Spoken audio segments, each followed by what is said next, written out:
The Magic Show is brought to you by StarCityGames.com, and on November 3rd and 4th, the StarCityGames.com Open Series comes to St. Louis, and this event is going to be huge. We're talking hundreds of players, a standard open with $10,000 in prizes paid down to 64th place, a legacy open on Sunday with $10,000 in prizes paid down to 64th place, at least 16 players qualifying for any StarCityGames.com Invitational in 2012 or 2013, live coverage all weekend long courtesy of SCG Live, and as much Magic at the Gathering as we can pack into one weekend. So make plans to join us when the StarCityGames.com Open Series comes to St. Louis, and we'll see you there.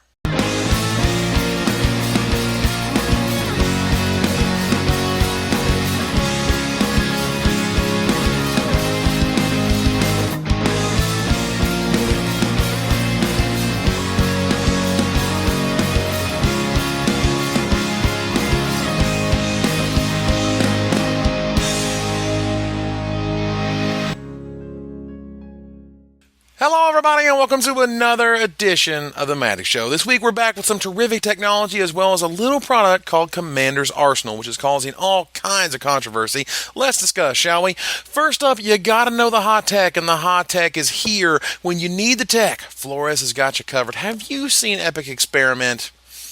Oh, yeah, baby, that is a ridiculous ramp deck, and that is some craziness like Ranger's Path, and my own Avacyn Restored Spoiler, Reforge the Soul, taking center stage. This deck is just a bucket load of fun and can provide some amazing turns. To be clear on how this wins, let's say you've ramped to 9 mana. Easily done, say, turn 4, 5. Yes, seriously. Then you bust out with an Epic Experiment with X equals 7. Reveal a few Reforge the Souls and Temporal Mastery, along with Psychic Spiral, your actual win condition. Then you Wheel of Fortune a few times with those Reforges. Get an extra turn, perhaps ramp some more depending on what you reveal with your experiment. Then Psychic Spiral them for a ton with an extra turn and a whole new hand of 7 cards at your disposal.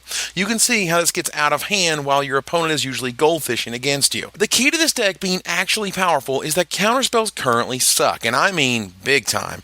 Basically, there's Syncopate, and there's everything else. And not even Syncopate is very good because with so many accelerators in the format between Avacyn's Pilgrim and Arbor Elf, along with so many powerful one-drops like Champion of the Parish, Diagraph Fool, and Rakdos Cackler, what is a counterspell really that effective against? Holding up counter mana only to be bashed in the face and have your aggro opponent pass the turn just feels terrible.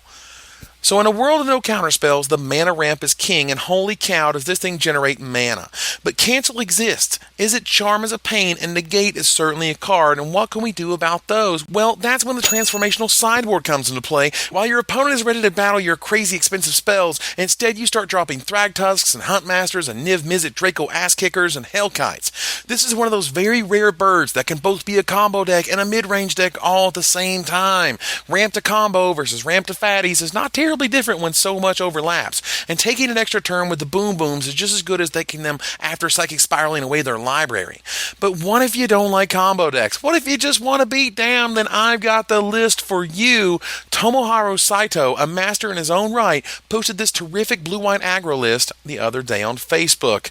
Yes, sir, that is no spells in the main deck. These days, who needs them? I mean, back in my day, when Visions came out, we were freaking out over the idea that a creature could have a spell tacked on. Well, it took a while for people to appreciate Mana War. Necrotal was loved from the moment he saw play, and slowly but surely, as the years have gone by, Into the Battlefield effects have gotten better and better and better. This deck is a beautiful model for how to build a mana curve, where to put the right creatures in there, and what your mana can do most efficiently. For me, this deck broke out 2 amazing new cards. The first is Precinct Captain. I love this guy from the get-go, and this deck uses him to max efficiency. Champion of the Parish has been kind of ignored while Delver dominated Standard for a few months, but he's back, and this 2-drop is exactly what you want to follow it up with.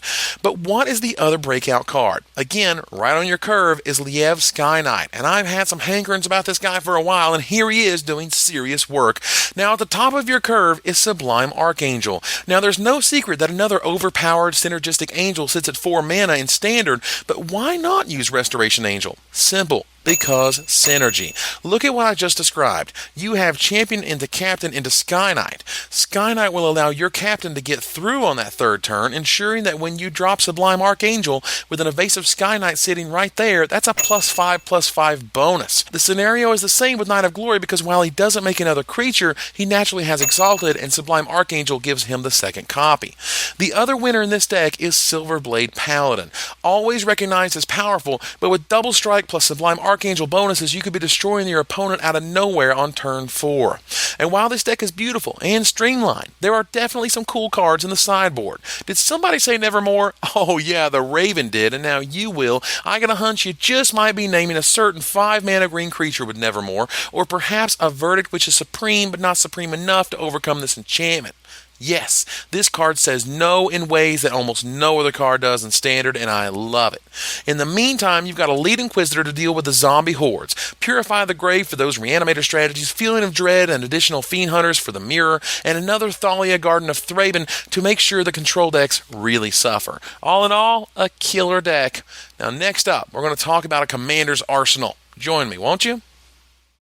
The Magic Show is brought to you by StarCityGames.com, where you can now order Return to Ravnica boxes, cases, fat packs, and more with great prices, excellent customer service, and the world's largest Magic the Gathering singles inventory. StarCityGames.com is your one-stop shop for all your Magic the Gathering needs. Visit us on the web at StarCityGames.com and order Return to Ravnica today. So let's chat Commander's Arsenal, shall we? Here's the skinny. Wizards is in the business of printing money. You know it, and I know it, and sometimes they really like to go for it. They began with From the Vault, which has been a moderate to awesome success depending on the focus. Then came the Premium Deck Series, which was kind of like From the Vault, but had more cards and also some bad cards. This needed to be juiced to the point where it felt like a From the Vault that you could buy at Target, so they killed it. Then came the announcement of a Commander's Arsenal. This bad boy was going to be juiced like no others have been juiced before. The juice, much like the spice in Dune, must flow, and boy, does it. They spoiled first a newly foiled, newly worded, newly framed Sylvan Library. Not sure if you heard that, but that was the sound of thousands of Magic players falling in love. They also promised some oversized cards, a sweet die that went to 99, and some cool foils. Now, last week the floodgates opened, and everyone was basically shocked at how much incredible value is in this thing. On Tuesday, they began with the oversized cards, including Sliver Queen.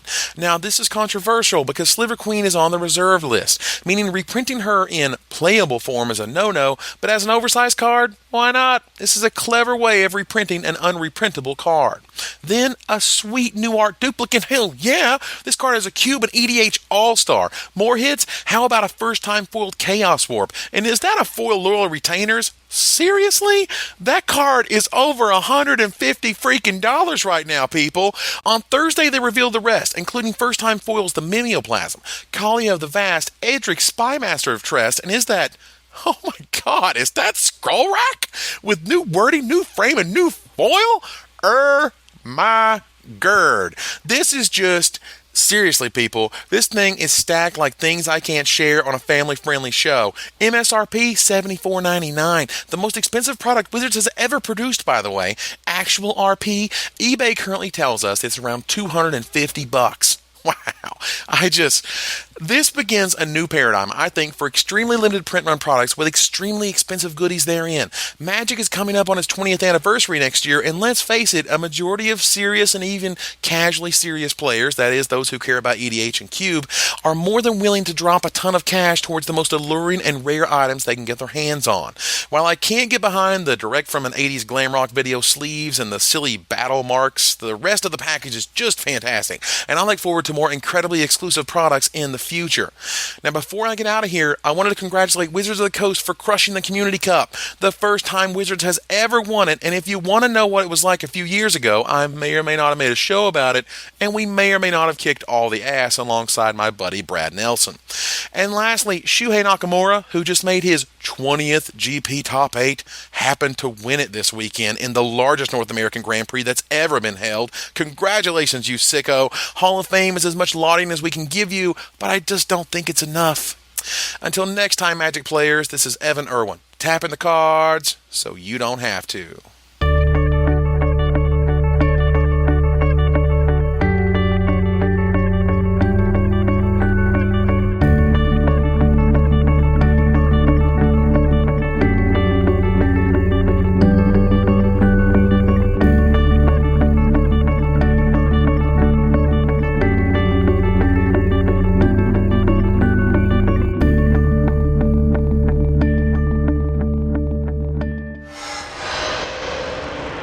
Always like the fatties.